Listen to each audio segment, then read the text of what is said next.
Hello everyone, welcome आप सभी का आज के इस वोकैब सेशन में। पहला वर्ड है हमारे पास प्लम। प्लम को हम पेड़ के साथ कनेक्ट करके याद रख सकते हैं हमेशा के लिए कि कोई भी मोटा पेड़ होता है उसे हम प्लम ट्री बोलते हैं। तो यहाँ से हमें मीनिंग याद हो जाएगा। प्लम का मतलब होता है मोटा, फ्लैसी।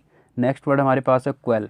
कोई भी प्रोटेस्ट चल रहा है, वायलेंस हो रहा है, उसे हमें रोकना है, उसे शांत करना है, उसे सप्रेस करना है, उसी के लिए हम यूज़ करते हैं क्वेल का।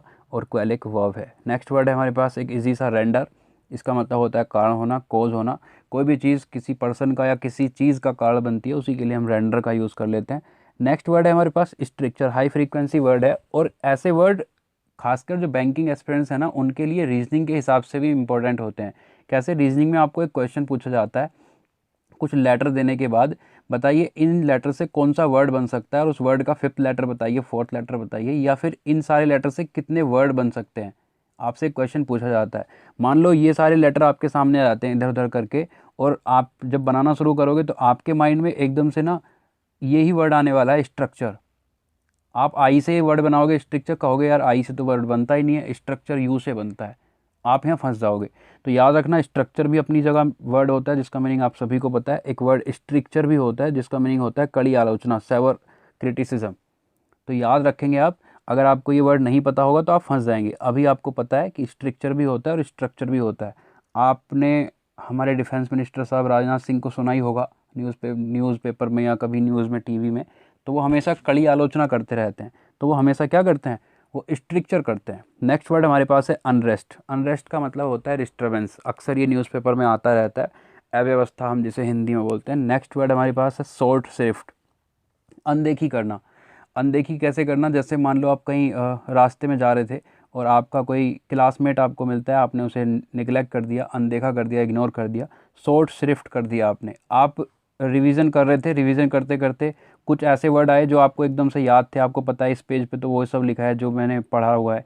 आपने उस पेज को एकदम से पलट दिया, मतलब आपने उसे नेगलेक्ट कर दिया, अनदेखा कर दिया, शॉर्ट श्रिफ्ट कर दिया। और नेक्स्ट वर्ड हमारे पास है पॉजिटिव। बहुत इजी सा वर्ड है जिसका सिनोनिम होता है स्कार्सिटी, कमी को हम बोलते हैं। नेक्स्ट है हमारे पास इरेडिकेशन। इरेडिकेशन किसे बोलते हैं समझिए। आप यहाँ बैठे हो, आपके इधर उधर से आवाज़ें आ रही हैं अलग तरह की, यहाँ से कोई और आवाज़, यहाँ से कोई और डिस्टर्बेंस, आप पढ़ रहे हो और आप परेशान हो इन सारी चीज़ों से।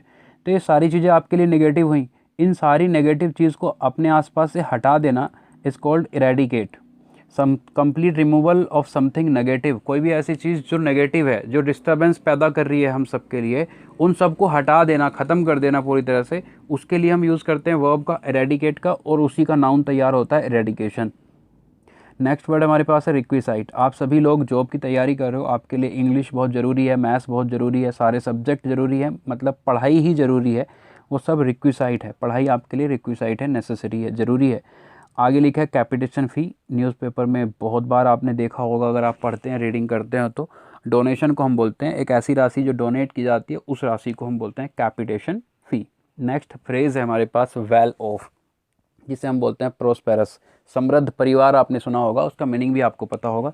तो वही समृद्ध है ये वेल ऑफ, प्रोस्पेरस हम जिसे बोलते हैं। आगे लिखा है अपैथी। कॉमन सा वर्ड है लैक ऑफ कंसर्न। ज़्यादा किसी चीज़ को लेकर सीरियसनेस ना होना, ज़्यादा उदासीन ना होना, इज कॉल्ड अपैथी। आगे है अकाउंटेबल एंड रिस्पॉन्सिबल। मीनिंग आपको दोनों का पता होगा, जवाबदेह होता है। मैंने क्यों लिखे हैं? क्योंकि मेरे सामने आए तो मुझे लगा कि आपको एक और बात बतानी चाहिए कि अकाउंटेबल के साथ टू का यूज़ होगा और रिस्पॉन्सिबल के साथ फोर का यूज़ होगा। कैसे होगा? सी इज़ अकाउंटेबल फॉर इट। वो इसके लिए जवाबदेह है, वो जवाब देगी इसका, ये कुछ कहना चाहता है। तो अभी मैंने आपको बताया अकाउंटेबल के साथ फोर का यूज़ नहीं, टू का यूज़ किया जाएगा। तो यहाँ अकाउंटेबल के साथ टू आएगा। सी इज़ रिस्पॉन्सिबल फॉर इट, यहाँ अपनी जगह ठीक लिखा है क्योंकि रिस्पॉन्सिबल के साथ फॉर का यूज़ होगा।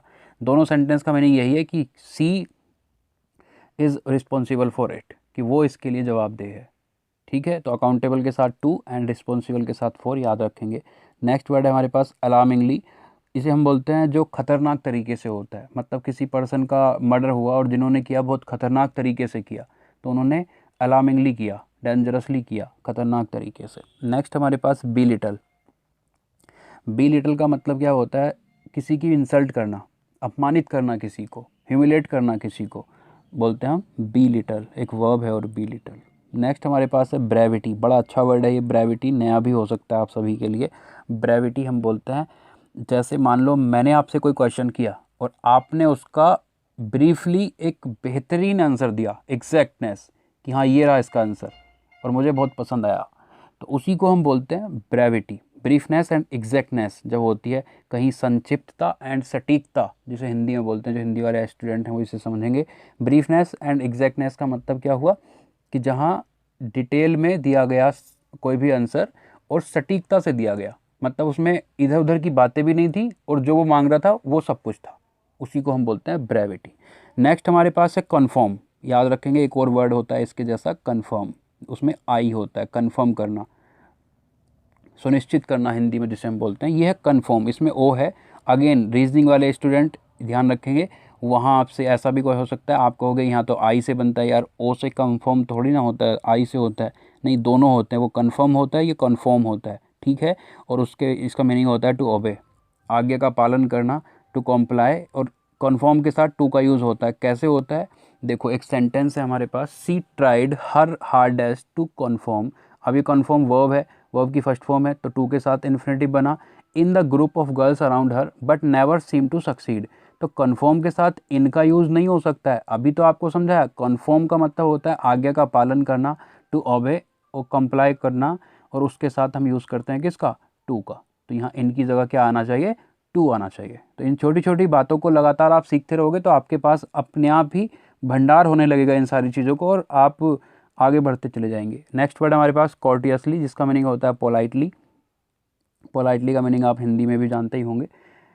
नेक्स्ट हमारे पास डिसेप्टिवली। डिसेप्टिवली एक अच्छा वर्ड है, अक्सर यूज़ किया जाता है आरसीज में, इन अ मिसलीडिंग वे, एक गलत तरीके से एक सामने वाले को मिसलीड करते हुए, उसे हम बोलते हैं डिसेप्टिवली। और आगे लिखा है डिग्रेडेशन, अच्छा वर्ड है डिग्रेडेशन, इसे हम बोलते हैं पॉवर्टी।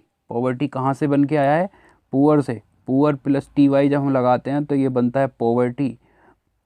पॉवर्टी, गरीबी को हम बोलते हैं डिग्रेडेशन, या फिर कोई भी चीज़ है उसकी क्वालिटी में डाउनफॉल हुआ है। मान लो कोई बिस्किट पहले आता था और उसकी जो क्वालिटी है अब गिर गई है, वो ऐसी क्वालिटी नहीं है, तो इसके लिए भी हम बोलेंगे डिग्रेडेशन।